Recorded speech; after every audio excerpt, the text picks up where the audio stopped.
Prolific Creations podcast. I'm joined today with Christina and Jorin, owners of Escapade Games, creators of Zoe Reborn. So thank you guys for joining us today. Thank you.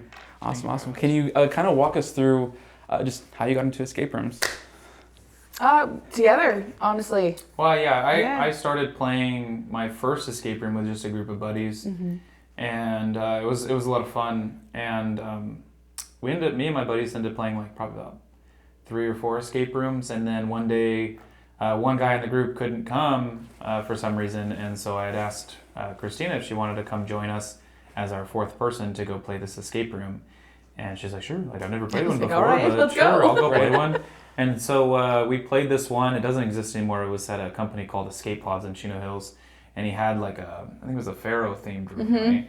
And it was a lot of fun, and we had a good time. And that's what hooked her to her first escape room. And after that... You failed that room too. Yeah, it was the first... You did. Your very first room. And I was My like... very first. She failed the very first room.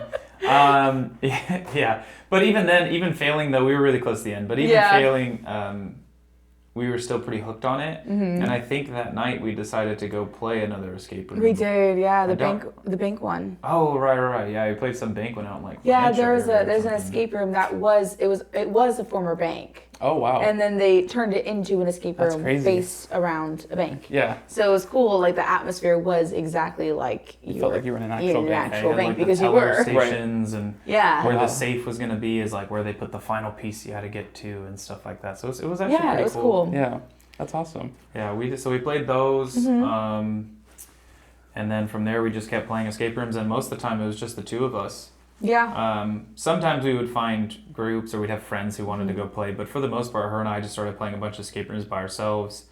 And started playing a lot with Ryan. Yeah, just some like random friends. Like as time would progress, we go through different circles of friends, and we'd get them to come play escape rooms with us. And then they got hooked on it. Yeah. And they were like, where are we going next? Right. You know? Like, Right. so it was just like a chain of like... So we just kept playing them, and like, we would include whoever wanted to come, but ultimately the staple was that the 2 of us would go play, and if no one was available, it would just be us going to go play. Like, it didn't matter. Right. And so now we're 200 games deep, and I was telling you earlier, we literally just beta tested a new one today. So, just today. Right. We're still always trying to find new rooms that we haven't played before to keep adding to our tally. I mean, we've even gone to Vegas to play some. We went to Orlando to go to Disney World, but then like Animal Kingdom closes at 5, so we're like, well, what am I going to do now? Play an escape room. Might as well. One night I got a tattoo. The other night we went and played there was a 2-hour escape room. Yeah, that was pretty fun. One. Wow. So we're always looking for more escape rooms to play. But yeah, that was how we started for sure. It was just a random day with some friends of mine where we saw this new company, this new business in Chino Hills, and we're like, oh, escape rooms! Like no one had ever heard really of them yet, and so we're like, sure. And I had a lot of questions at the time because like before I had gone, he had gone, and he was trying to explain to me like what the escape room was, and I was kind of like, huh? Right. Like, what do you mean? Like, okay, you went to this room and you solved a puzzle? I was kind of like, I was very confused. You paid for people to lock you in a room? Yeah, yeah, exactly. I was kind of like, huh? And then I remember just like walking in, and then as soon as I walked in, and I saw like the scenery and like the set design and like everything and all the puzzles. I was like, okay, it makes sense. Right. Like until you like actually step foot into an escape room, you just hear people talking about it. You don't really get it. Right. You don't really understand. Right. It's like it's so much different. Somebody explaining to you what it is, rather than yourself actually walking in and being like, oh, okay, like that's what this is. Right. Like it's just so much different. I remember we went out to go get some food before. We went to go get sushi, and we were sitting there, and I was asking some questions to his friend and to him, and I was like, okay, like, give me the rundown. Like, what is it that we're going into? Right. What is it that we're doing? And they were trying to explain, but I was like, all right, I guess I'm just going to figure it out. So then when we actually showed up there, I was like, okay, now I get it. I understand now. For sure. It's hard to explain it because there's so many like different genres and varieties of escape rooms. Like even, because my wife and I are only like 140 in, and like my mother-in-law would always ask like, where are you guys going? Oh, we're doing a room. Like, what's so good about it? Oh, you know, like you get scared, you know, do this, and like only until like our 90th room we brought her. She finally agreed to go to one, and she's like, I see why. We took her to, I think it was Red Giant at Equestrian, and she's like, wow. Oh yeah, that is amazing. Great one. Another feral room. Yeah. It's pretty good. Yeah, we played that room. That room was fun. And the same thing with like her mom. She was always like, her mom doesn't like, she always wants, like, she loves like vacation. She loves all that kind of stuff. But like, we'll go see a movie and she'd be like, I'm going to go shopping at the mall while you guys are all at the movie. Like, you guys enjoy, like, I'm going to go do this. You know, she's very, she doesn't like to sit there. Yeah, she wants to always be doing something. Like, if it's like, we'll go do silent disco at Knott's when they have that once a year thing. We're there like 4 times a week. Like, it's crazy. But like, she doesn't want to like just sit there and watch a movie or, you know, whatever. And so we were trying to get her to do an escape room, and she didn't really want to do it. Same thing, you don't really understand it. And then your little brother got free tickets to one at the Nerd event, the National Escape Room Day event that they had back in October. He won like 3. Yeah, he won like 2 or 3. Like, he just, this kid won in the raffle like so many times. He's the luckiest raffle winner of all time. Yeah, they kept calling him, and he's like, woo, you know. But he got a few escape rooms, and so we went and played one. And because it was for, you know, it was like for him, Mom was like, okay, like, I'll go. Right. And so she went in, and we played this one. It was a pretty generic escape room, but she was like, oh, okay, like, I get it. Like, it is kind of fun. Like, I understand. Her dad's come with us on a few... Before you know it, she's grabbing everything. Yeah, she's like, I found this. And we've taken her dad to a few before. We've taken him to a bunch. Some that don't even exist anymore that we've taken him to. But he's understood, like, why they were fun the whole time. But, like, yeah, I think, honestly, the industry just in general, if more people just, like, went and did their first one, and assuming it was hopefully a really good one, it would really hook them to, like, play all of them. Like, at a certain point, you just go, I want to do all of them. Yeah. Right.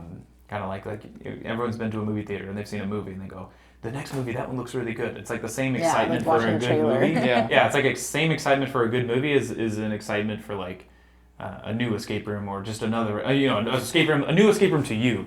Whether or not like they just opened it. Like if you've never played it, but it looks really cool. Yeah. Like I have the same excitement for that as I would the next Marvel movie, you know, or whatever. And so yeah, it's been a crazy ride going from like playing our very first one to like now owning one. Like it's been crazy, but our first one set the bar and it was set pretty high, and it really, really, really hooked us for sure. Yeah. Right. So then what was that drive then that you would say, because you said the first room that you guys didn't complete it, right? So then what was the drive to be like, you know what, let's try this again? Because like even thinking back to the first one that my wife and I did with a group of friends, it was the first ever one, our friends had already done one, but it wasn't a good one. Not only that, we also didn't finish. So we were like kind of defeated a little bit. You know what I mean? It was like, do we really want to do this again? It's super expensive. Like, do we really want to spend our money on this? So can you kind of talk about, so what was like, you know what? I know we didn't win this one, but let's try another one. I think it's probably because me and my friends had played the other rooms at that location, and we had won those rooms. Yeah. Now, the room that we ended up playing was his most difficult room, like puzzle-wise. Okay. So I think it was really, for us, it was me sitting in the back,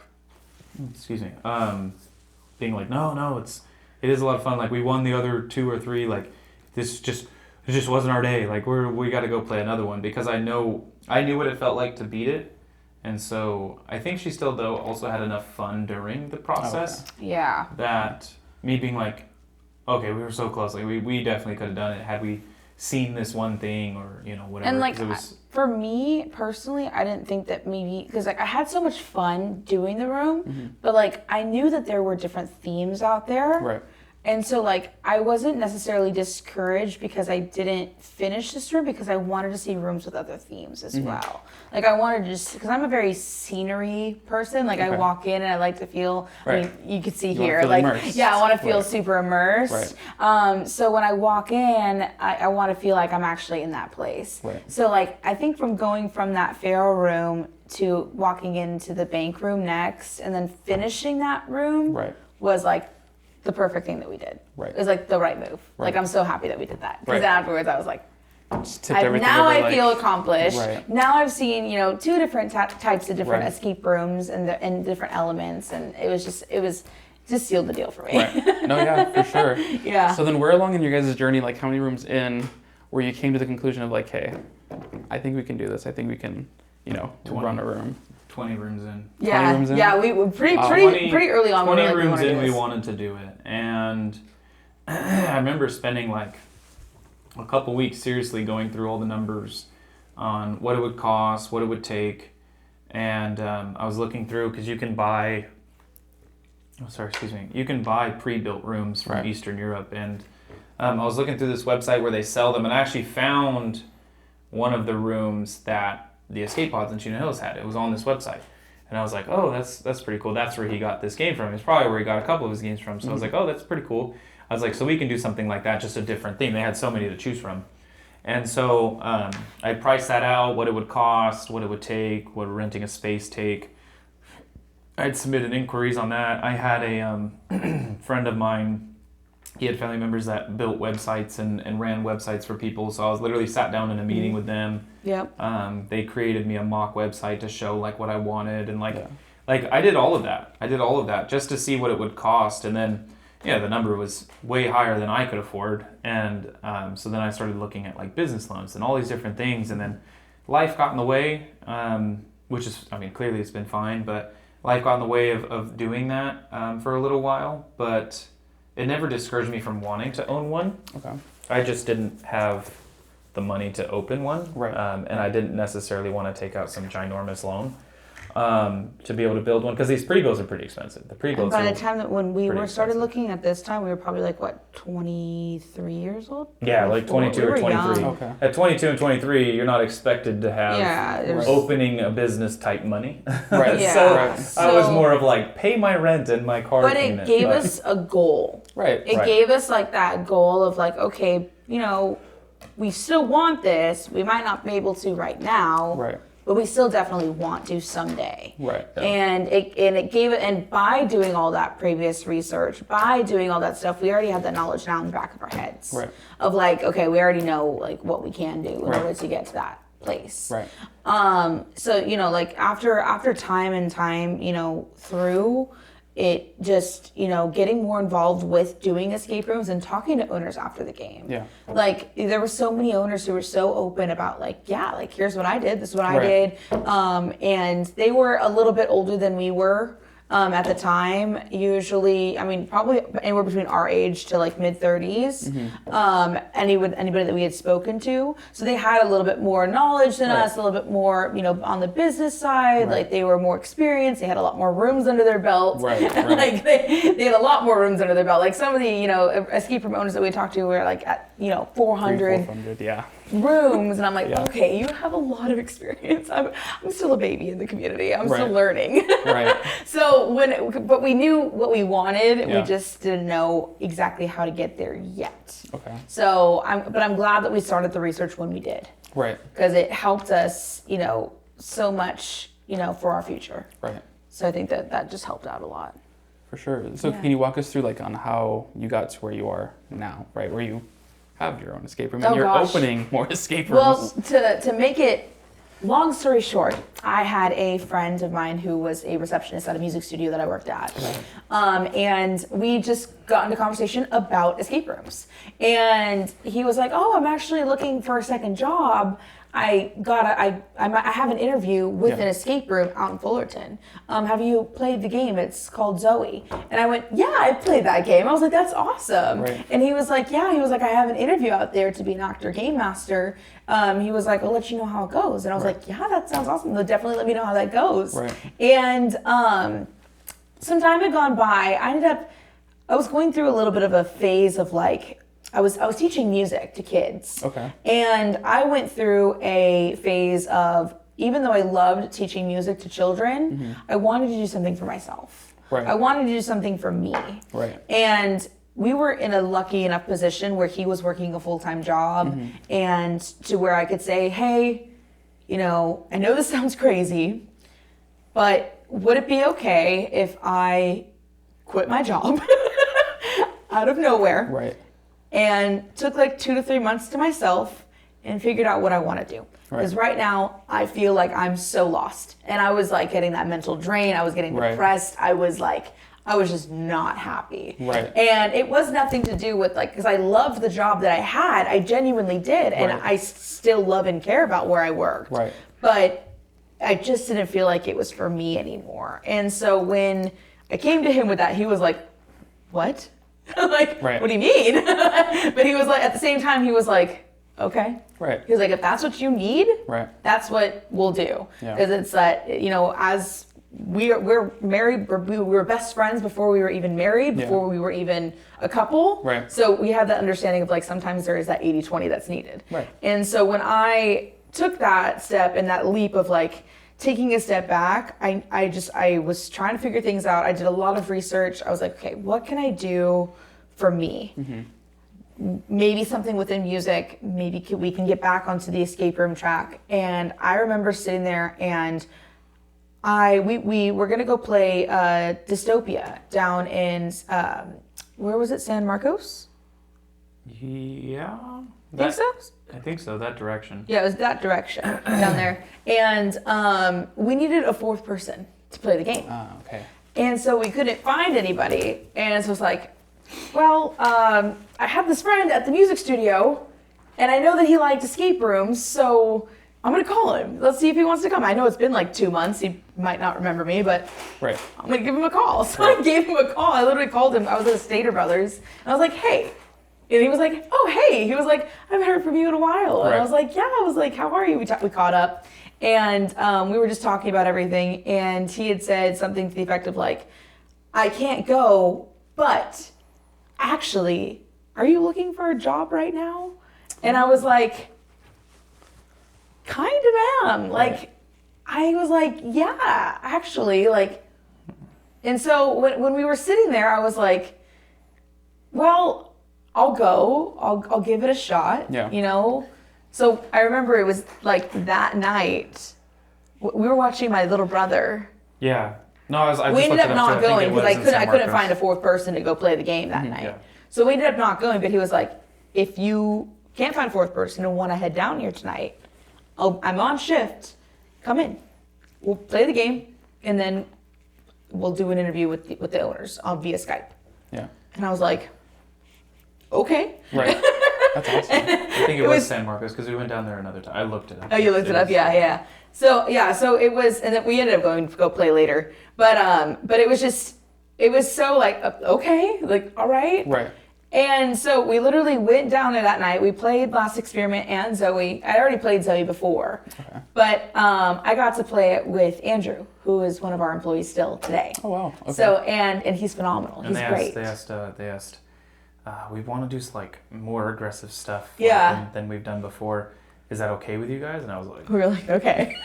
Like, all right, that's fine. Whatever. They were like, we want to try something. They were like, full okay. contact back then, but it was very mild. They did Very not do mild. what we do now. Yeah. Okay. And even what they did in that game was nothing compared Very to what mild, we do now. yeah. But yeah, he did pin me in a corner with that axe and take me away. But he just like was like, come here, and he moved me. But he did pin me to that wall with an axe. That was pretty funny.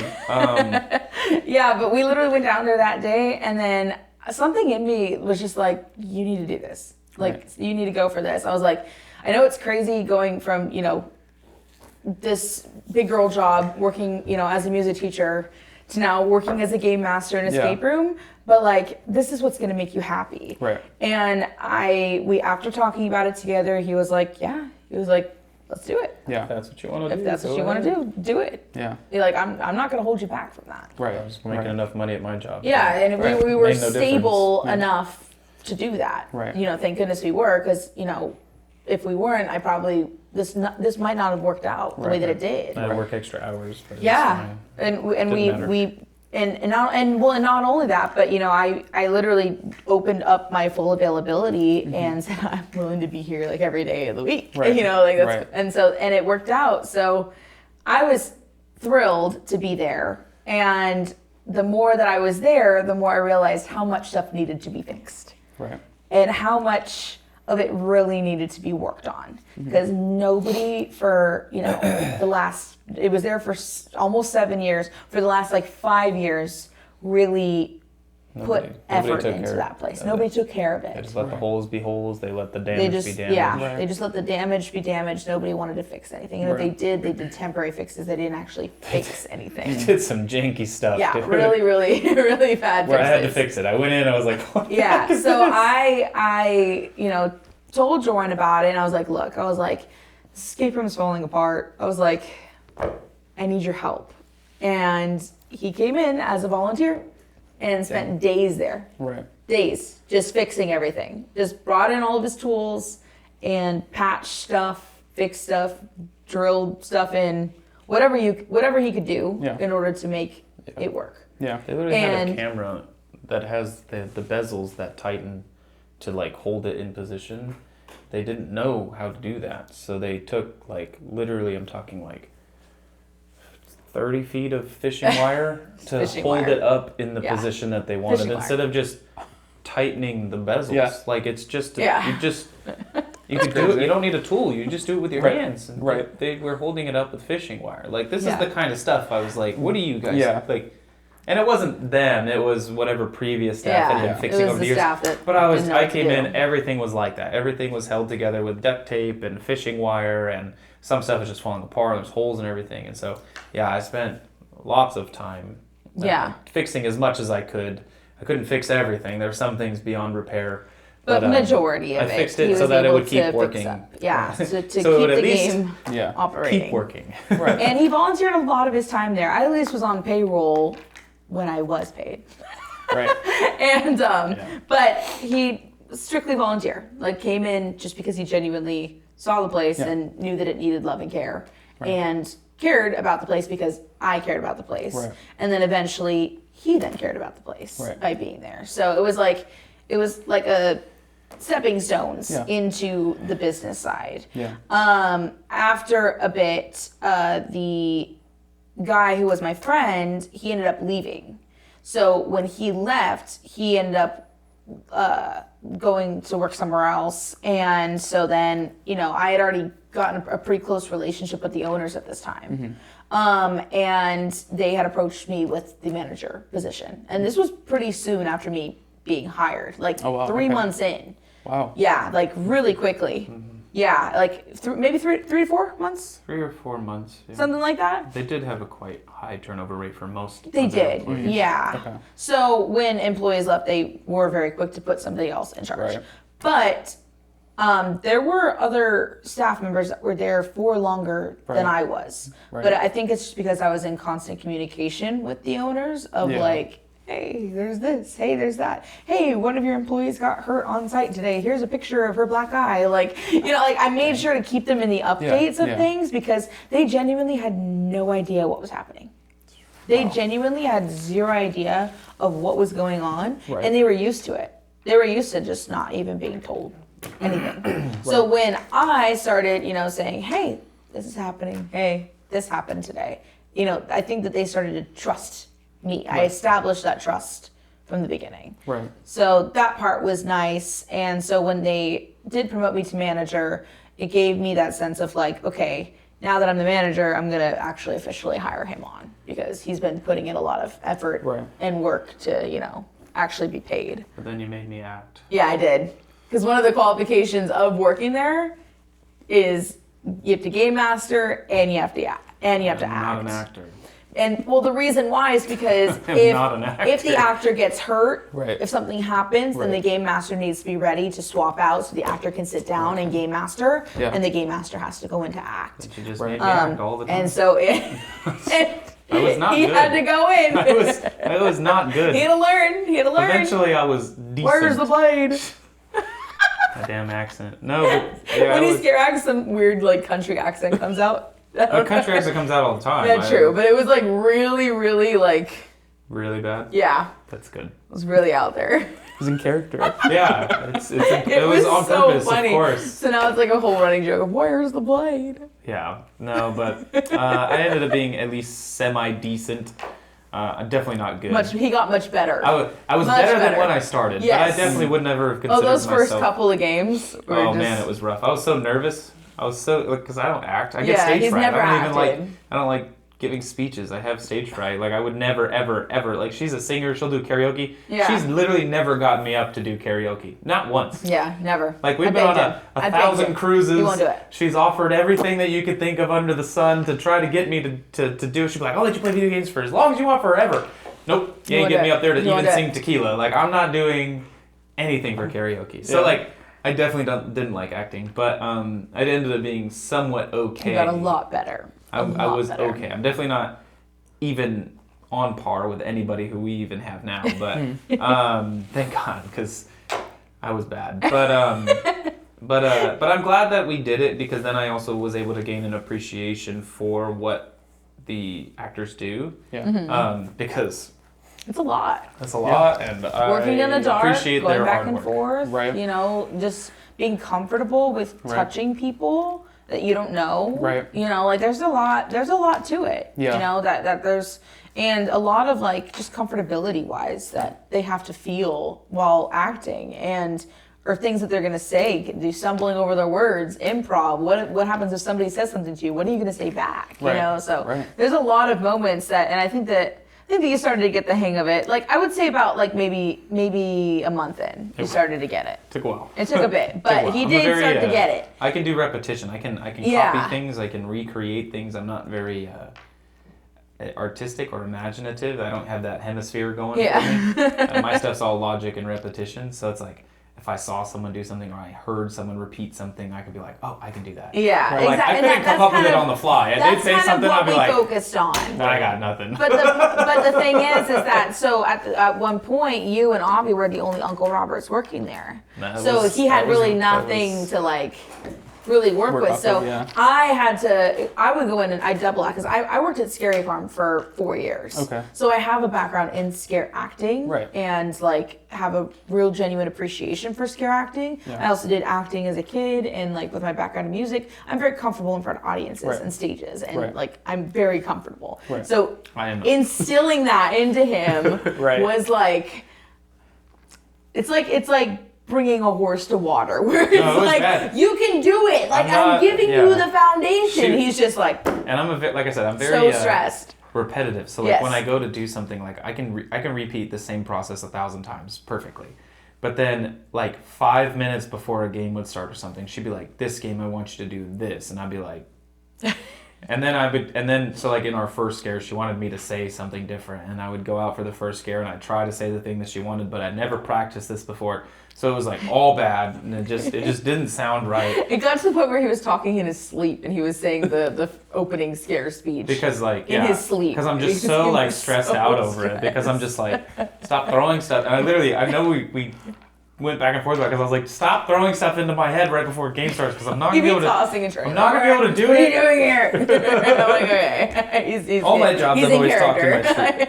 All my jobs, though, I talk in my sleep. Yeah, you do. Every single one. I had a job where we repeat numbers Sign here all the time. Print, please. Yeah. I'm like, what are you doing? And I had another job where we had to repeat He's numbers all the time. It was to create palettes, and so I'd be saying numbers in my sleep. That's what Sleeps dogs. But it's all job stuff. It's always job stuff. So yeah, I was doing that. But then I got to be like, okay.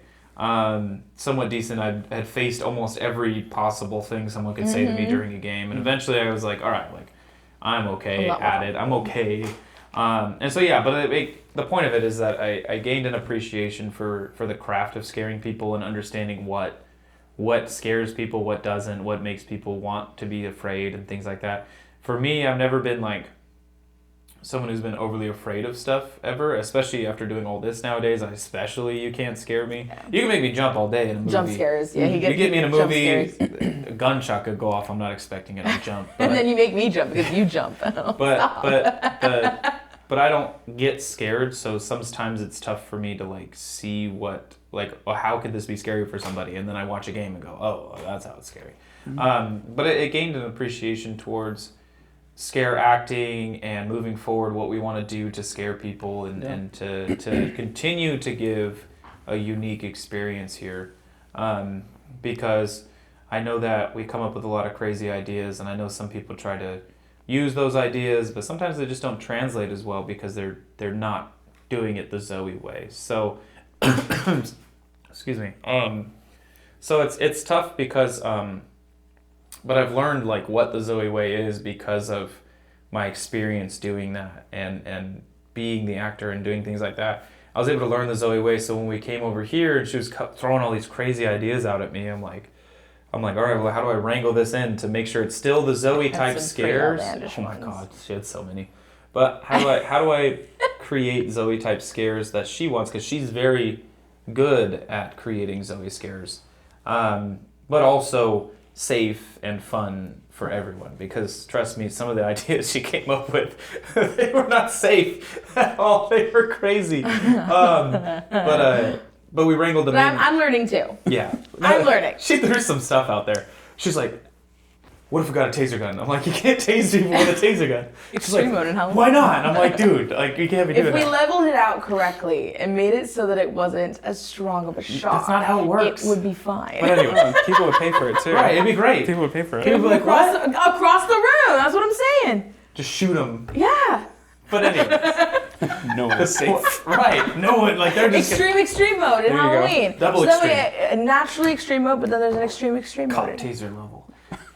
No, but the point is that all of this experience and going through all this, it just kind of all worked out to get us to where we are now. Yeah. So that way, when it came time for the owners to sell, they knew who to look towards. I mean, they looked at trying to sell it to other owners for sure, because they knew other owners wanted it and they knew it was desirable, because Zoe has always been a name in escape rooms. Nobody knew what to do with it though. But nobody, the space, like she said, needed some repairs. It needed some stuff, and it was going to take some money if you were going to repair that space. It was going to take a big investment to fix up that place. If you were going to continue Zoe 1, which we knew that too, and that's why when they approached us, said, hey, you know what?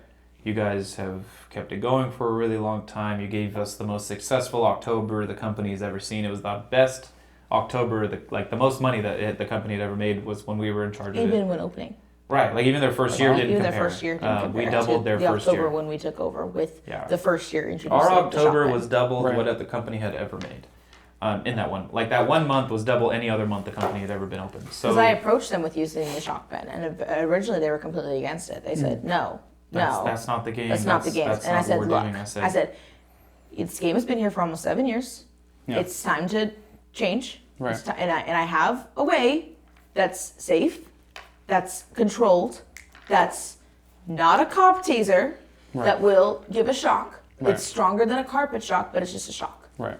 It's not going to have you convulsing on the floor like the gun would. But it's a shock. And I said, and if we do it correctly, we could train everybody. We're not just gonna go in there and start shocking people. You know, we can actually do full on training. And it took so much convincing, but eventually, come October 1st, I finally was able to convince them. And something took over them to finally where I got one message back and it said, fine. Yeah, and so I don't necessarily know if they were happy about it, but they said, fine. Well, they're happy at the month. Yeah. They're happy at the end of the month. I'll tell you that. They're happy at the end of the month. And as soon as, and we didn't advertise, it wasn't advertised on any websites. We didn't do Google ads or Yelp ads. But the news traveled. Like between all around the community, between people who played, we got offered in extreme mode. And they did this, and it was so much fun, and it added to the game. And oh my gosh, you guys need to go play it. And now I want to do Saboteur because that was so much fun. And I'm gonna bring my friend. People were just raving about it. And so when it came to getting to the new room, no question about it, we were going to be taking that with us. Absolutely, 100%. Because even after October, they literally were like, oh, well, time's coming up for October to be over. They were ready for the shock pen phase to be done. But then as soon as they went through the numbers at the end of the month, they went, oh, maybe we'll keep it. Maybe we'll keep the option. So we had a really successful month. So then they let us keep the option of normal and extreme. And then so a few months after that came the time to sell, and they did try to sell to other people for sure, which obviously would be the best route for them financially. And then ultimately no one decided to take on the project because it was going to be a lot of work to stay in that space. You'd have to fix it up a lot. There was a lot of new lease signing with rental rates going up. There was a lot of stuff. It was going to take a lot of money, and so when offered to us, we knew that the best choice was to move and to create something new. Because being in the industry as players, we knew that games changed every few years because games only last so long. Once the entire escape room world has played it, it's outdated. No one wants to play it anymore. So we knew that even then, we could have had our best October ever, which is great, but it doesn't matter because ultimately the game's old. It's been there 6 years, Right. It's a really long time for an escape room. Yeah. It was time to change and time to move. So we found this place and moved over here. And yeah, when we were building, we were posting, on escape room pages and stuff, being like, hey, like, we're building a new room. It should be open soon. What are you guys looking forward to? Is there anything that you guys want to see? Just like trying to see like what they wanted. What customers potentially wanted, other players, enthusiasts. What do you guys want, right? Right. And so we put a post out there just saying like, hey, we're opening a new room, and people are putting in the comments like, are the tasers coming back? Because I want that. Are you doing this again? Are you doing this again? Right. Is this a lot of the times people ask, like, is this a new game or is this just a rebuild of the same game? We're no, it's brand new. Brand new. Everything's new. You have to come try, and you'll see that it's still very much a Zoe game, just new. And We received some backlash too. yeah, not everyone's a fan of the taser, which happens as well. Which, of course, with all things, someone's gonna dislike it. Yeah. No matter what you do, someone's always gonna dislike something that you do, and that's totally okay. I think it was funny. We had someone who chose extreme. They got the choice. They chose extreme. We still kind of laid off of them because we knew who they were, and we knew that maybe some of them weren't necessarily like overly keen with it and stuff like that. So we're like, you know what, it's gonna be there. We might still get a person or two, but like, we're really gonna like hold back and like lay off because I don't want to like, I don't want anybody to have a bad experience at the end of the day. I want everyone to have fun. Right. And it didn't matter. It still got hate for it, and it was just like, okay, like that's cool. Like, you're not gonna make everybody happy, but I can tell you that the majority of people, and I can say I host at least 80% of the games that we run here. People come back, they're like, yeah, I was here in August. You don't remember us? And I'm like, I've seen It's been a lot of groups. 4,000 people that look just like you. I honestly don't remember you unless something significant happened. Right. And I'm sorry, but people even see me and they're like, oh, you're here today. I'm like, I'm here like every day. But yeah, so it's cool. But so many people come back and they go, oh, like, yeah, we got it. Oh, maybe we chose normal last time, but this time we're going to do extreme. Yeah, and they want it. A lot of groups, when they finish and they choose normal, they go, most groups, we should have chosen extreme. Most groups do choose extreme. I'd say probably like 85 to 90% of the groups choose extreme. Right. Of the 5 to 10% that choose normal, most of those, probably another 90% are being like, I could have done extreme. I could have done it. Right. It's more of psyching yourself out that it's going to be some big crazy taser and that you're just going to be hurt and it's not going to be fun and it's this, that, and the other. And it's really loud. It's really loud and it's really bright. Loud. And even players... It's not a big bite. Players who don't get tased in extreme or just normal players, at the end of the game when they see that it's just that little pen, they're like, that's it? And I'm like, yeah, dude. Like, it's not that big. And they're like, it sounds so big and it looks so scary in the dark and this, that. And I'm like, right. I was like... It's the size of a Sharpie, dude. Like, they're $20 on Amazon. Do we just look at people who just like in our pastime just want to tase, like just like tase ourselves? It's so much like, fun. Right. No, look, like I've been tased a lot, but it's not fun. Not the goal here. I'm not like, yeah, tase me. Like, no, I'm not some sort of psychopath. I loved it. But it's part of our storyline because in Last Experiment, the characters that we had, they used electroshock therapy on Zoe. Right. And so that is something that's part of a key factor with the touch of our characters, the electricity touch. Right. Now, they are supernatural as well, so, electricity touch. Yeah. It also helps their actors see. It's part of their seeing within the dark. So that one zap of the taser lights up the room. They know where everyone is. They know where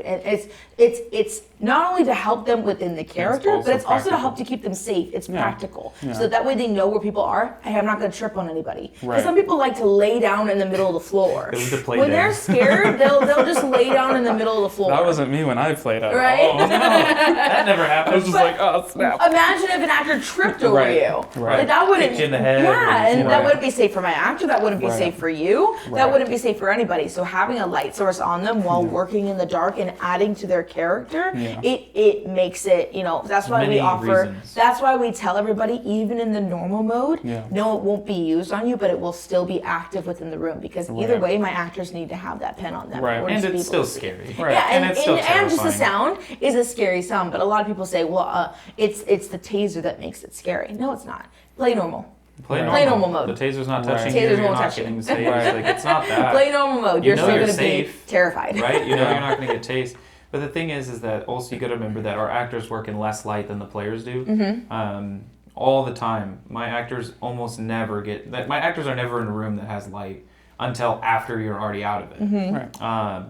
They may be resetting behind you, and a light might have been left on from when you were in there, and so like finally they get some light to reset the room. But during gameplay, they're sitting in pitch black 90% of the time. Yes, at least have a candle. So at least you have a candle, or a light gets to turn on in the room, or like the chandelier turns on, or whatever, or the little lamp over there. But my actors, when they're in this room and you're trying to avoid them, it's pitch black. They don't get to see. They get to see with the zap of the taser real quick. They get a screenshot of what's going on around them. So the tasers have many uses. They get to tie into the story. They get to be practical. They get a lot of use and purpose out of them. And people in general, the majority of people, respond very positively to it. I mean, it doesn't matter what age you are either. I mean, we don't typically are going to sit there and tase kids ever, but I've had it where like a family will come in, they've got like a teenage son, and I'll be like, it's up to the parents. Parents are here, both parents are here. They'd be like, it's up to you guys. I mean, look, I would say no, but it's up to you guys. You guys are the parents. At the end of the day, you're the one that's going to be upset if something were to happen, so you tell me. And I've had plenty of parents be like, tase him. Yeah. Tase him. I don't care. And the kids go, okay. And some of the kids. Some of the kids are like, oh! And then I'll tell you honestly, most of the time we get a situation like that, the kid doesn't even get tased. We don't even tase the kid. We don't even tase the kid. We just put it in their head. We'll zap the taser and poke him so he thinks that we tased him, but we won't tase him. But it's more so just it's all psychological. It's a lot of psychological, within the game. Because that's not that bad. I get hit with it like because there has been a dilemma, I will say, within because not every single partnership always agrees. I personally feel like all of our games should be an extreme game. But with playing the game, as in like as long as you keep your candle off, as long as you're hiding, as long as you're staying quiet, then you're not going to be shocked. I remember you released a video on TikTok, I think, even explaining that. Also, like, hey, as long as you're following the rules, like, as long as you're following the rules, as long as you follow the rules, you should be good. But then Jorin on the opposite end thinks that we should always offer the extreme and the normal for players who don't want even the risk of being shocked. Which a lot of people see both ends. We constantly butt heads about that one topic. We're like, I want this. No, I think we should do this. But I have noticed that the guests who choose the normal mode game versus the guests who do choose the extreme mode, those guests that choose the extreme mode seem to come in and just like they hide a little bit better. They're a little bit more in control of that candle. They play the game. They play the game. They play the game more. They are more immersive. They're more careful. They're more immersed into the game than a normal character, which is true. Because if you know that you're not going to get tased, you're not as scared to turn off the candle. Now, you probably still will turn it off. Yeah, you're going to still follow the rules. But you're not going to scramble like a dude who's about to get tased is going to scramble. So, and again, my actors are playing fair. They're not sitting there tasing people 1,000 times in extreme mode. Not coming out of nowhere. Most people, if you got a group of 5 or 6, 1 or 2, maybe 3 of you might get zapped like once or twice. And it's just because you happen to be unlucky and you decided to turn your candle on right in the actor's face. Sorry, but you knew the risk going into it. And people, I will tell you though, even when that happens, people at the end of the game are like, dude, he scared the heck out of me. He's like, I earned that one. He's like, he got me good. Some of our videos we post online, you see people getting scared and chased around and stuff like that. I know that our big TikTok video, our big viral one that's at like 9 million views or something crazy. We're just about to hit 10 million views. Yeah, super crazy. But in that video, if you look at it and you're looking at it as a guest, it would look like they tased everyone like 20 times in that one scene. But I can tell you 90% of those times where you see the taser turn on, they turn it off before it even touches the guest. It's more of the fear of seeing it coming than the actual tase. So if you watch that scene back, you can, if you look really closely, you can see most people aren't even getting tased. Because in that moment, you can't hide. There is no candle yet. There is no way of being able to play by the rules. This is purely just the first scare of the game where you get to see the actors come after you. So most of the time, almost no one gets tased in that first scene. We try to delay tasing guests, actually. We don't want you to get used to it either. Yeah, we don't want you to get used to it. It's the fear of it coming than the actual... anticipation.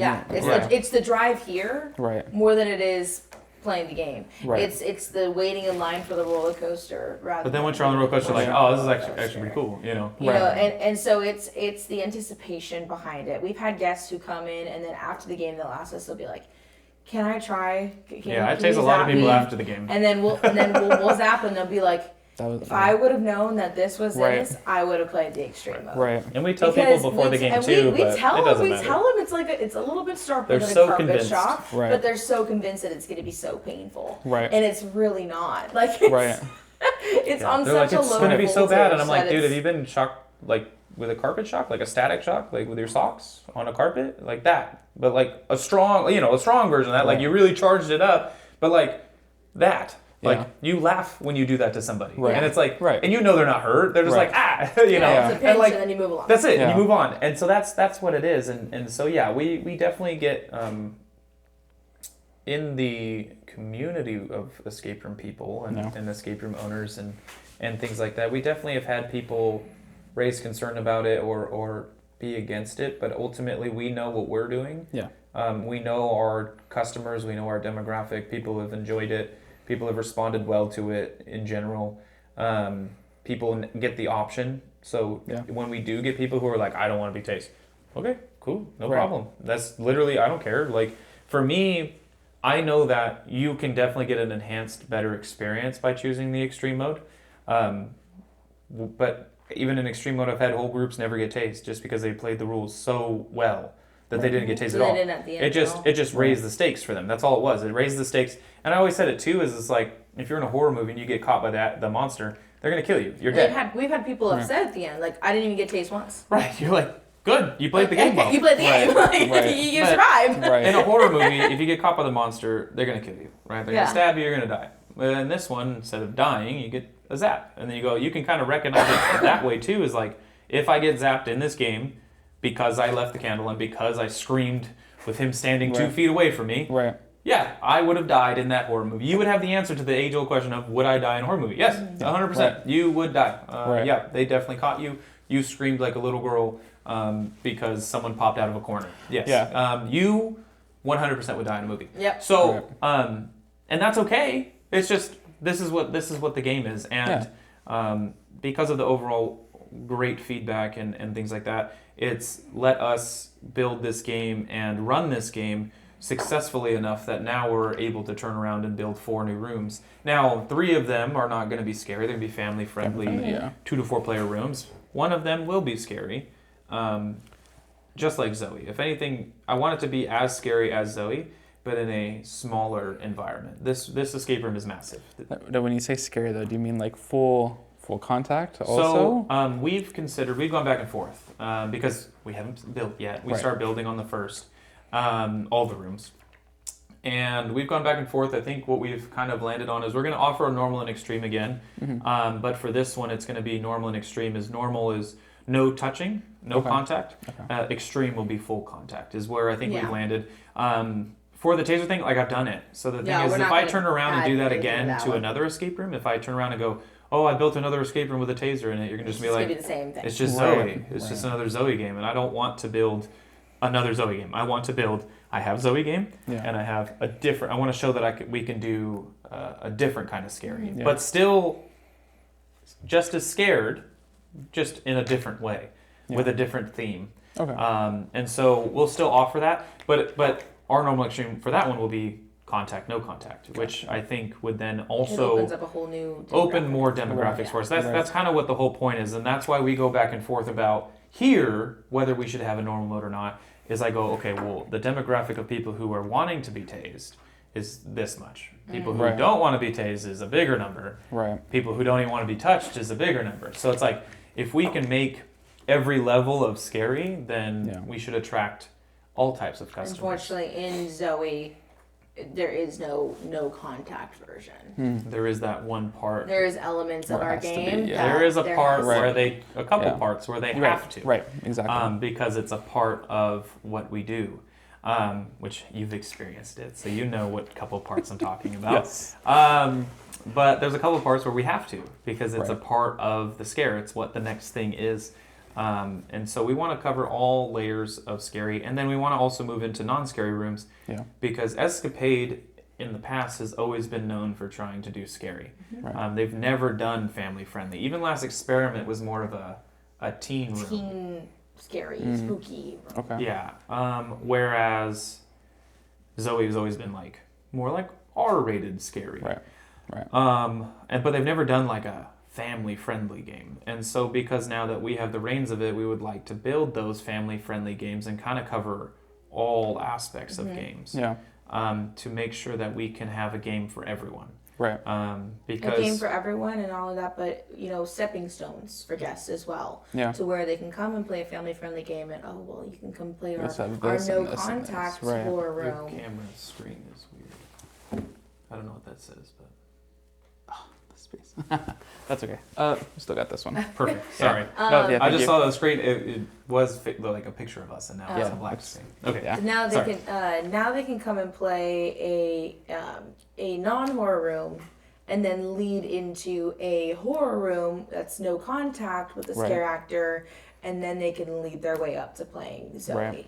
And Right. I think that if there's stepping stones, and not only that, but it puts a face to our name. Yeah. We love to be here to operate games, Yeah. and our game masters as well. Like they love to hype up. Yeah. Like, oh well, you gotta come play Zoe. Yeah. Like this Yeah. is our main event. It's huge. Like it's because this entire square footage is just massive. Yeah.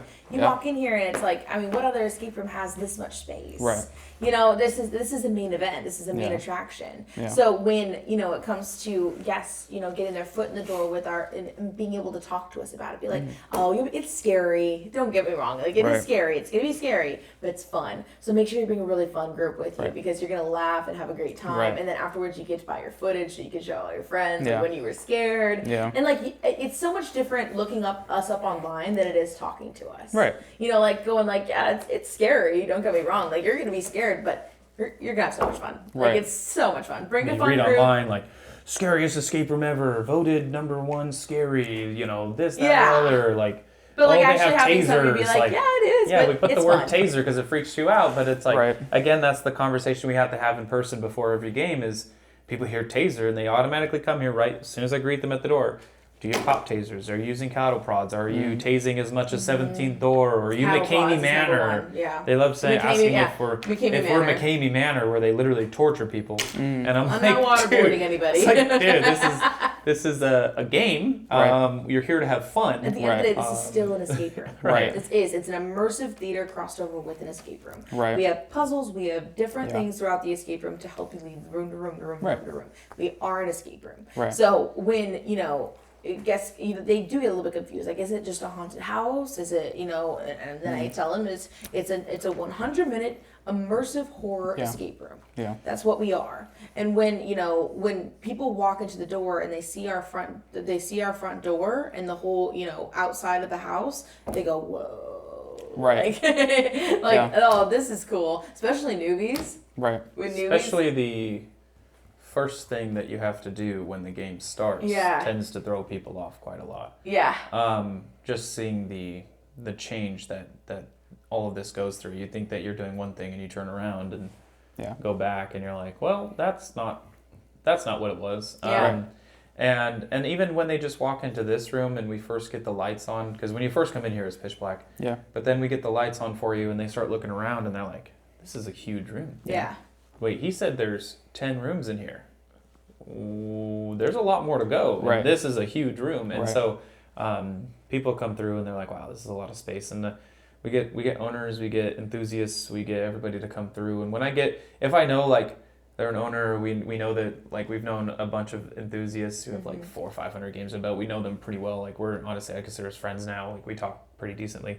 When they come and play or they come to play my new version, I'll be like, you want to come see with the lights on and like check out everything? Like They go, I love "Yeah." showing people the space of the lights on too, because they go, wow, I didn't notice half this stuff because I was just so scared and the lights are off and not off completely, but it's very dim in here. So they're like, I didn't even notice that thing. Oh, that's really cool. Like these are extra little details that they don't see because they're so focused on not dying. Yeah. They're so focused on the Like for scares. example, when you look inside this cabinet, you're so focused on what you're working on, you're not focused on the fact that all those items in there are from the original game. And so people who've played the original game don't even realize that half the time until I tell them after the fact. And they're like, Oh, you're right. I didn't even Yeah, Dude, we have the like, original totally- spell book in there. We have the original stones. We have the dolls. We have dolls that you put in amulets. the We have dollhouse, everything.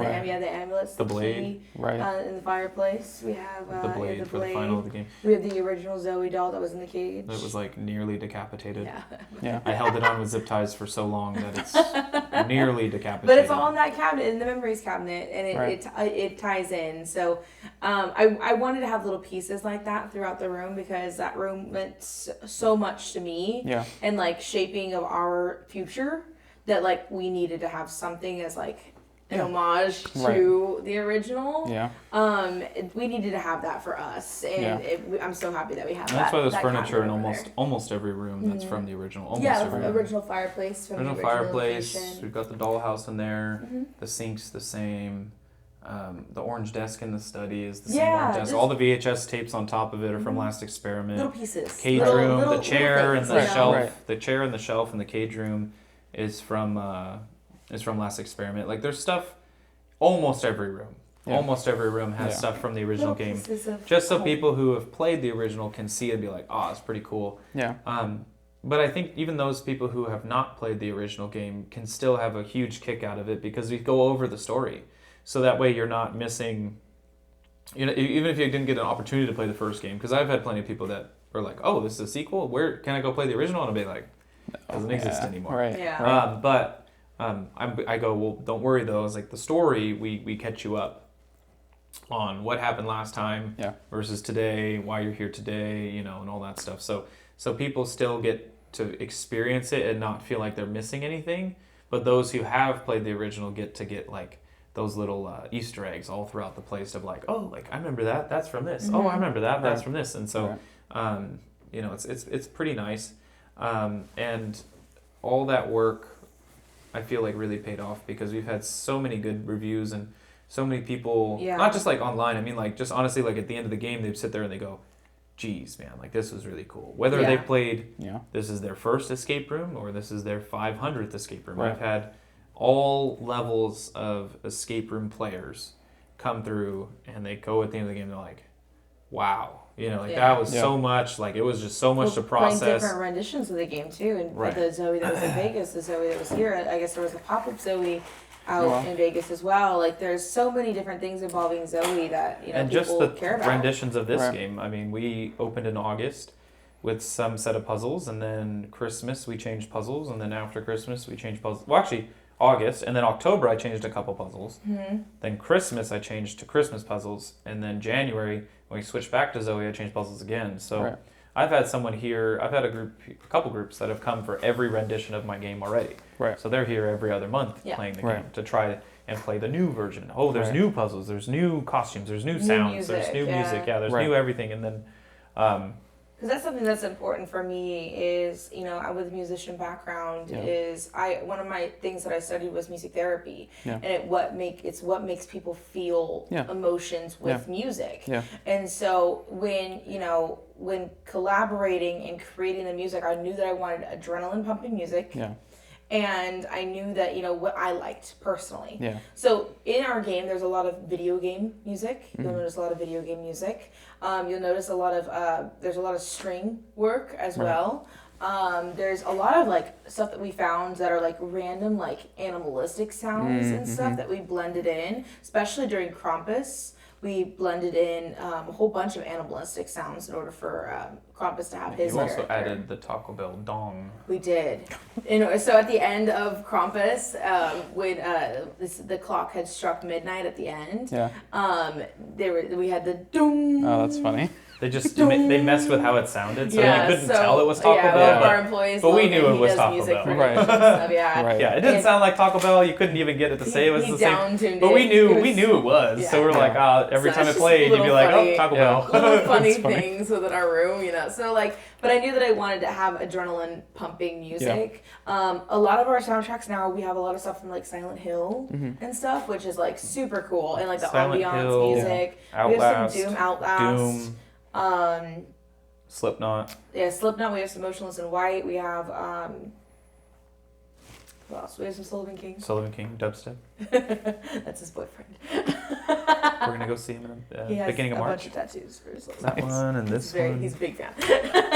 We're going to go see him on March 8th. But we have a lot of different sounds within our escape room to create something that's like, I've noticed lately, like, I like to keep with some of the trends because I want to keep updated with what's new. Yeah. And I've noticed that, like, when I'm walking through, like, mazes at, like, horror nights or even at knots, like, a lot of the genres of stuff has changed. Yeah. Like, you walk through Universal and there's, like, dubstep music playing. Right. Dubstep, metal Music. Like, heart-pumping music. When they had at knots, they had the zombie shooting one. I can't remember the name of it right now. I'm blanking.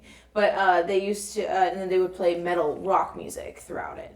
So it's like they're evolving with, you know, what's the idea of scary and getting that adrenaline pumping. Yeah. So I wanted to stick with that for Zoe. Yeah. Because I think that as, you know, we evolve with the times, I want to evolve with it. That. Right. Yeah. So and the beauty of it is that it's just music. I can always change it. Yeah. Yeah. Like I could literally so easy too. Create new music. It's all aux chords to a computer. So like I could literally just create an entirely new soundtrack. Right. And the original music in the original Zoe was from Outlast as well. Okay. So I kept some music from Outlast, just to have that same eeriness within the room as well. Yeah. And especially during Krampus, like we had Carol of the Bells as I was like the theme. Is that what I think it is? So we really had a whole bunch of different renditions of Carol of the Bells throughout the entire you played the escape Christmas room. version. Yeah. That was our least scary version. Really? Yeah. It's still scary. It was our least scary version. Krampus was scary, but Krampus was more on the fun side. Your Krampus character was didn't more talk playful. to you. Yeah. Imagine if your character was saying your name while he was terrorizing you. He did not. I will say, Zoe Reborn is a lot more physical. Zoe Reborn is a lot more interactive with the actors. Krampus was more thrilling, fun, still scary, got some jump scares, but I will say that Zoe Reborn is more terrifying.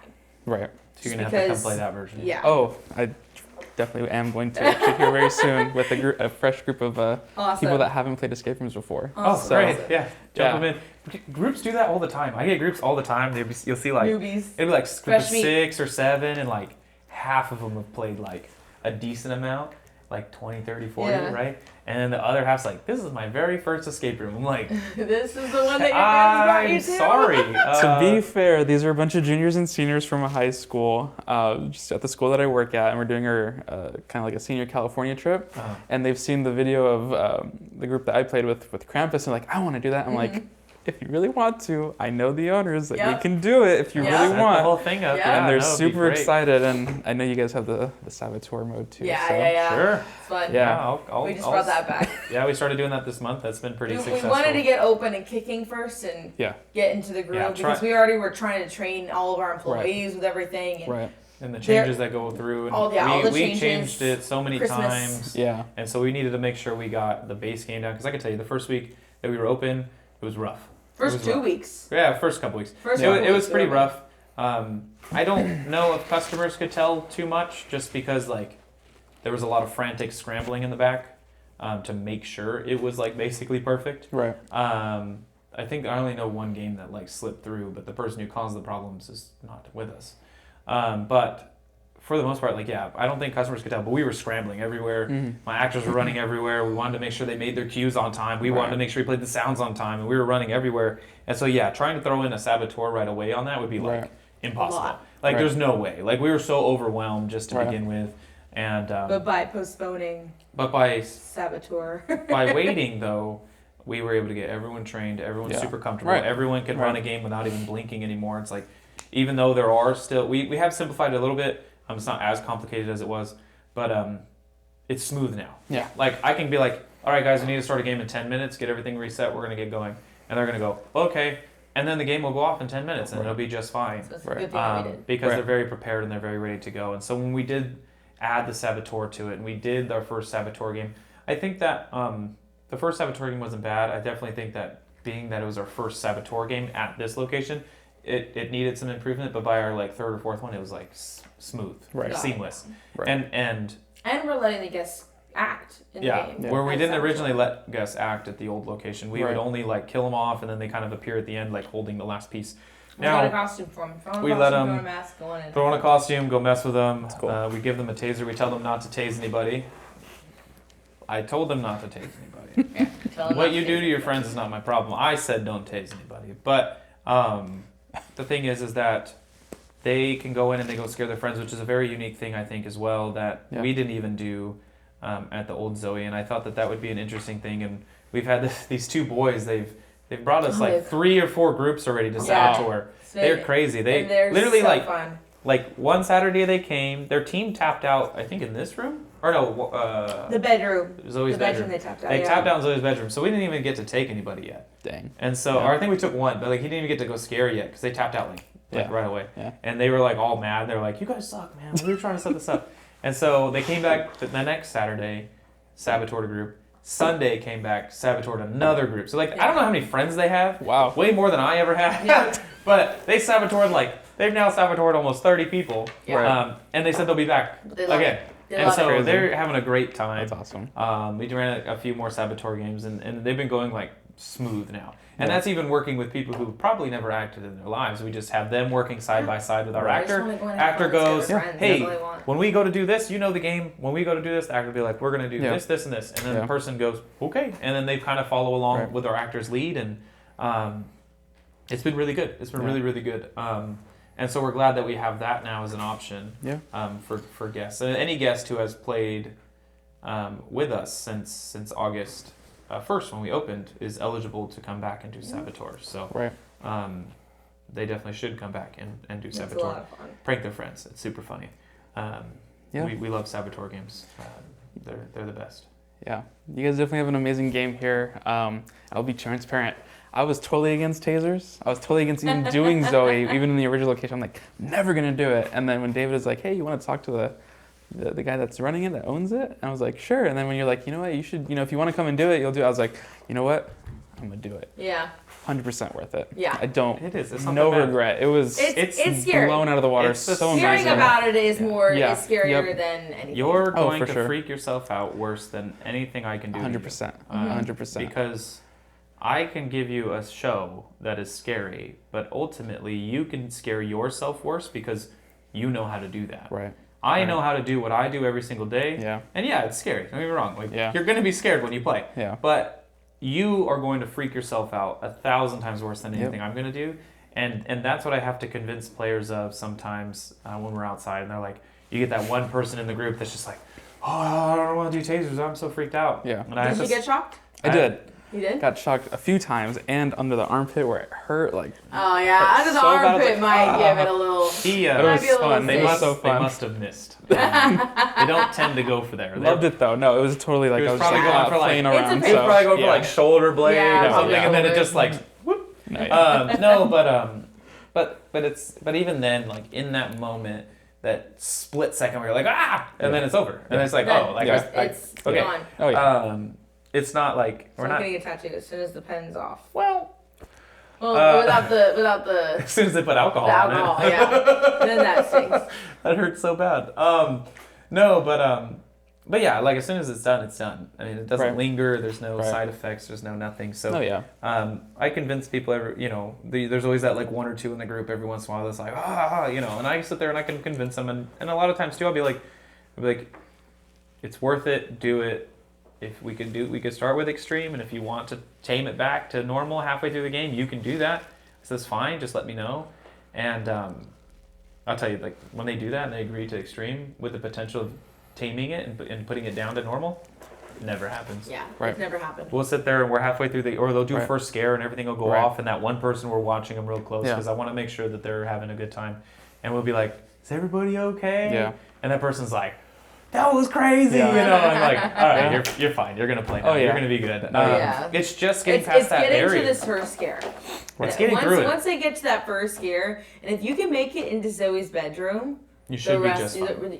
If you can get through Zoe's bedroom if too, you can get past that hump, like you're good. Like you're still gonna be. Don't get me wrong, it's still terrifying the rest of the way. But if you can get past that hump, you can get through that mental breakthrough. Right.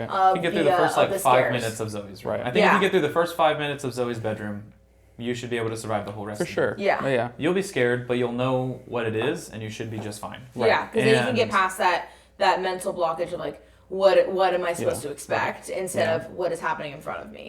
Which this game just closed actually a few days ago, but Arena down in Murrieta was they put shock collars on your neck, and she tapped out of it because she got so freaked out. She doesn't like tight. Yeah, she doesn't like stuff tight on her neck. It freaked her out. Anywhere on my It body, wasn't I don't even like the tight things. It wasn't even like the taser. It was the constriction. Yeah. But I don't mind being we went and shocked. played it, but all of us were nervous. I mean, all of us are getting a freaking dog collar on our neck, right? Like, jeez, man. I love their intro of how they're just like, Right, they mess with you. They do. actually, They really our do. original. Oh yeah, I had the headphones on. I was like, no, I'm actually. Dude, I was I'm going out. crazy with those I'm headphones leaving. on. It was I can't do crazy. it. I was sitting there. I was like, am I crazy? I kept hearing it over and over. I'm like, am I imagining hearing this over? I don't know. I like really lost it, but it was great. It was wonderful. And but the anticipation, just like with ours, the anticipation was, what's that first shock gonna feel like? For sure. And then the first shock goes off, and you're like, oh, Yeah. like That's it. Yeah. this is nothing. Yeah. Like, I was intentionally setting it off to tase my whole team. Like, this was hilarious to You me. were that guy? Yeah, I was that guy. Yeah, I got to the... he was like, oh, there's like these lasers. No, like, there's a switchboard that you had to solve. Yeah. And every time you do the switchboard, it would tase everybody if you Yeah. got the wrong one. Bro, I was switching those things back and forth left and Like, right. what number And then did you say? I was like, huh, what? Well, we went through the whole thing, realizing we did the whole puzzle wrong, shocking ourselves for no reason. And then we realized how the puzzle worked, and I'd still wiggle them just to shock us. And then we get to the lasers where if you crossed a beam, it would tase you again. Yeah. And so I was just like waving in front of the beam because I thought it was hilarious. So, the thing is, the anticipation though, like going into that room, I was nervous. Yeah. I was like, this might hurt. Yeah. I mean, I'm down for it, but like, this might hurt. And then, and then it went off for the first time, and I was like, oh, okay. Right. And as soon as I tapped out of the game, You felt that regretted it, like, instant right away. regret of like, I should have done it. Like I should have done it, but it's the restriction for me. It's the I can't take this off of me. Yeah, claustrophobia. Yeah, claustrophobic. So that's where for me, and so that's why like within the room, I didn't really have too much of that because personally, like I scare with what I know. If that makes sense. Like, and this is going to sound completely crazy, and every single time that I tell the story to everybody, it sounds completely crazy, but every single scare and everything that happens inside this room has happened in my dreams. And my nightmares. Built off a nightmare. Yeah. Most of it, It's yeah. funny, we're Yeah. actually, So- my wife and I A lot of designing the a room. crazy stuff. When I was Don't a expose kid, too much. Don't expose too much. I know. When I was a People have to kid, play. yeah, I know. When I was a kid, I used to have really bad sleep paralysis. I used to wake up in the middle of the night and I would be frozen and I'd be awake, and then I would have like literal like hallucinations. Yeah. And it got to the point where it got pretty bad at some points. I would see literal objects in my room, people in my room that were not there. It got to the point of really bad, and then it eventually developed into sleepwalking. Yeah. Very severe sleepwalking. You sleepwalk a lot. And I still do. She puts ice cream in the microwave. Okay. That's just ridiculous. She left our apartment. Started Yeah. walking down the hallway. I was like, where are you going? I do really weird things. But it got to the point where it was really bad. But then I decided, one day when I was a kid, I was like, obviously that's terrifying. That's, when it probably started when I was like 11. Right. So I was young. Right. And so I'm sitting there, I'm dealing with this. And I start telling my mom about this. My mom was just like, if that happens, just close your eyes and go back to sleep. And I'm like, okay, well, I'm trying that clearly. Right. I'm literally giving that a go. Right. Like, Right. So so I tried taking her advice and try like closing my eyes, Yeah. and I couldn't. Yeah. I was frozen. Yeah. And, I would try so hard to go back to sleep, but then eventually, by the time that I turned like 15 or 16, I was able to control it a lot better. Yeah. I was in a lot better of a mental state. I think I was just going through like a really stressful time within my, early teens, in the teenage years. Right. And it got to the point of where I started being able to lucid dream. Wow. Okay. Yeah. And Excuse me just a second. Yep. And when I started being able to lucid dream, I was able to control like my sense of like where I was, what I was doing. Right. And I kind of tucked that away. Mm-hmm. Like I stopped doing that. Right. Because I was like, it got to the point of where I was getting a little bit too invested into it. And I was diving a little bit too deep into it. I was controlling too many things within my head, and it was giving me anxiety. It was giving me a lot of depression episodes. Yeah. Like it was getting pretty bad. Right. And like even just thinking about it now, like makes me like kind of like clam up. Yeah. And it got to the point of where I kind of tucked it away. And when I tucked it away, it kind of made it wanted to project more. Right. But I held it off. I held it off. And when it came to the building process of this room, it started coming back, and I couldn't help it anymore. Right. I couldn't hold it off. Right. And things were breaking through in my head that just like I would sit there in the middle of the night and just. They were great ideas. Oh they my, worked really well for us. But the thing, I was asleep. She had to experience all of them, but they were great ideas. I was asleep, but I was telling him what was in my head and like what I was like envisioning in the escape room. Yeah. And sometimes they were pretty good. Sometimes it was some really random stuff. Sometimes you were like, my enchilada. But sometimes it was like a really good, scary thing. Yeah, you'd be like, give me back my enchilada. And I'm like, I didn't take it. But I don't know. That was one night. Yeah, that was like last week. But sometimes, she would come through with some like crazy stuff. And it'd be like she would have just barely fallen asleep. Because I tend to stay up later and I'll just be sitting there on my phone or whatever. But and a lot of times she'll just start talking. And I'm just like, okay, But yeah, sometimes she'll throw out some like crazy ideas while she's asleep. Yeah. And I'll write them down and then in the morning we'll talk about it and I'll be like, oh, like, you said this last night. Sometimes it's funny stuff that I record, but the serious stuff, I write it down and be like, hey, you talked about this last night. And she'll be like, oh yeah, that did happen last night. Because you forget your dreams if you don't really try to remember. Right. Yeah. And so I'll write them down and I'll bring them up. And then sometimes she'll be like, oh, I remember like something like that happening. Yeah. And I go, oh yeah, that's what you were saying. So, Or like later on as the day would go on, I would remember my dream later on. Mm-hmm. And then I would just like be like, this. And I'd be like, oh, you did say that. Yeah, let me check my notes. Yeah, right? Dude, so it's all the time. Super bizarre way to create a horror escape room, but it worked. Yeah. Every single room that you walk through here is something that I envisioned literally in my dreams, like in my head. Yeah. And so when, you go in through all of the different rooms and just the scenery, I knew exactly what I wanted. So when I explained to him, here's what we're going to have, this is going to be placed here, this is going to be placed here, this is going to be placed here, it made it very easy for him to be able to be like, okay. Right. Yeah. And then now there's walls. And now there's this. Yeah. Like some things are placed a little bit differently than like was here, but just because of spacing and stuff. Yeah. But like when I was when we were at the original location, I used to have dreams about hidden rooms in the escape room that never existed. Mm-hmm. But those rooms now exist here. Right. That's awesome. Yeah. Yeah. I know we're kind of closing on time, but sorry. No, it's good. But as we conclude this episode, do you want to let our listeners know on what you guys have coming up? And yeah. So the first room that will be getting done pretty quickly, actually. We start building March 1st. It honestly should only take about 2 or 3 weeks to get it done. Is an invention room, and a colonial time invention room.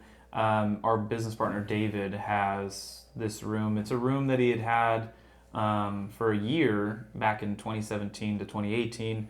He had it for about a year, and then he ended up switching it up to be the Christmas at Franklin's room. Mm-hmm. And so we're going to be bringing that room back and building it here, and then just revamping it and updating it and giving it new puzzles and stuff. So he's got a lot of like the props and like the decorations and stuff, but the puzzles will be changed and be new. So we have that room. That's gonna get new. It's gonna be new. It's gonna be a reborn, but remodel of his room, because he's like, I have this room. It's sitting here. It was a great room. We had it. He's like, I ended up doing a Christmas version, and it ended up being like super popular outside of Christmas. So I just kept it. Right. And he's like, I just kind of altered all my puzzles into more Christmas themed and took out anything that was resembling the old room. Yeah. And he's like, so I have all the stuff. It's been a room that I wanted to rebuild for a long time. I just didn't have the space for it. So now we have space for it. Right. So we're going to be building that room first. That one should be open pretty quick. Simultaneously as building that one, we're going to be building a music themed room I'm excited for which that. is Christina's pet project because of her music background. That's my passion Nice. right there. So there will be a music room that will be playable by people like me who know absolutely nothing about music. It's just a music themed room, which like Mad Rapper has done music stuff before. His stuff's a little bit different than what we're aiming for. More story based. His is more like it's about the rappers and it's about Right. the production of Right. these types of songs. This one's going to be more of like a rock band type Called stuff. Rock Band. It's going to be called Rock cool. Band, Rock Band Escape Room, whatever. And so it'd be more of like a rock band theme. So there'd be like drums and guitars and singers and things like that. And then the third room that we're working on is the name isn't set yet, but it's a dinner for two type situation where it'll be a 2-player game to go in and find the cure to the poison you just ate. And so now you have to go into the kitchen or whatever to figure out where it is and find the cure and take the cure before it kills you. Poisoned by a rat. To be turned into a rat. To be turned into a rat. So you got to not turn into a rat. Interesting. Find the cure that's hidden in the Yeah, restaurant. because you don't want to become a rat in New York City, which is where it's going to be based. Okay. Cool. And then the final room, which is our scary room, is going to be a scary Pinocchio theme. So it'll be marionettes everywhere and puppets and things like that. It's So going to be a more gory theme than Zoe will be, because Zoe's more paranormal Yeah. based. Yeah. ours is going to be more body parts of marionettes, kind of like Not Scary Farm this year had lots of years has had Waxworks where like he turned humans into mannequins. Yeah. Or wax figures. This is going to be like puppets, marionettes, body parts, things like that. We have the plans for it. That'll be our last room to open, but it should still be done by summertime. Hopefully that's the goal. Awesome. All 4 of these should be pretty good. They're all going to be intimate rooms, 2 to 4 players. I think Pinocchio might be like 3 to 5, maybe 3 to 6. But still not 11 like Zoe can handle. Right. Yeah. Right. Just because it's so massive. Right. Right. The 3 should be family friendly. They should be just fine, normal escape room level. But the Pinocchio one, we plan on it being just as scary as Zoe. Yeah. Just in a smaller, more intimate space. And the main character will be the puppet master. Puppet Master. Awesome.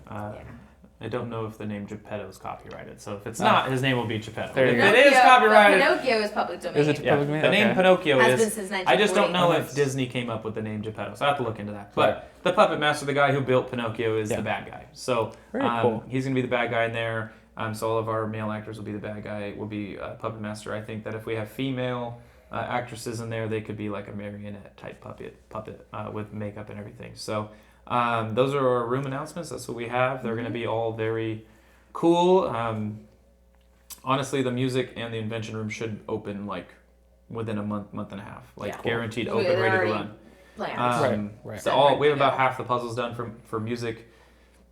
By the time we can start building in a week, the other half of the music or the music puzzle should be done. Yeah. And then it's just set design. Awesome. So Not it's too much super construction, exciting, not too much wall building or anything like that. Like this one took me. I mean, all these rooms I had to And we're literally gonna be, construct them. We're posting every other day on our social media. So we already posted the invention room. Yeah. So later tonight I'll be posting another room.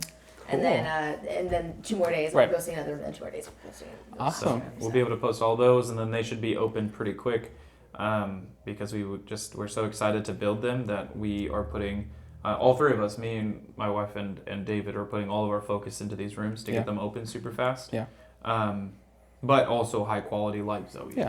And we have our murder mystery that we're planning as well. And we're still and we're planning so the murder there's so mystery much still. that we have. That should be yeah. opened and running late March, early April. Yeah, April. We might be pushing it back into April a little bit, a couple weeks back, just because we originally weren't planning on building all these new rooms. Yeah. But the space became available, so we're like, we're jumping might on as it, well yeah. jump on that and go on it. So it's like if I have to delay the murder mystery a little bit. Be mid-April now. April is probably going to be more of our murder mystery. It might get pushed back a bit, but I think it'll be well worth it just because of all the other rooms will be able to open in that time. So Yeah.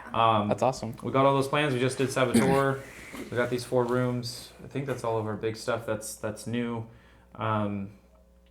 We've got a couple new employees and stuff, so that means we have new actors and people who do different stuff now. So even if you've gotten 7 other actors, I now have new actors. Yeah. So, Yeah. all my actors do different And we will stuff. be getting more too, because with the new Right. rooms we're going to be needing We're gonna need additional more staff. people, Yeah. and so and then Halloween time. I know that seems like it's really far away, but It's not. Comes quick.